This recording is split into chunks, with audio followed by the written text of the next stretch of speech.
అప్పుడు లేని లవ్ ఇప్పుడు ఎందుకు వచ్చింది చెప్పు? ఎందుకు? ఎక్కడి నుంచి? నువ్వు ఇష్టమే, బట్ మళ్ళీ అట్లా అవుతుందేమో లైఫ్ ఏమన్నా అని చెప్పేసి అనిపిస్తుంది.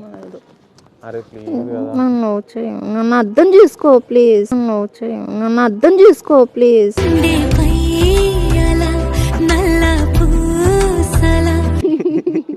4:10 20 దగ్గరికి వెళ్ళిపోదాం. అరే నువ్వు ఇష్టమే నాకు, బట్ భయం. ఇంట్లో వాళ్ళు ఏమంటారు అని చెప్పేసి భయం కొంచెం. ఎందుకు భయం? ఇప్పుడు మనం చెప్పు, ఇంట్లో మన కోసం చెప్పు. మేము 10th నుంచి లవ్ చేసుకుంటున్నాం అని చెప్పు. చెప్తా. మీ ఇంట్లో వాళ్ళకి చెప్పావా? చెప్పాను. ఏమని చెప్పావు?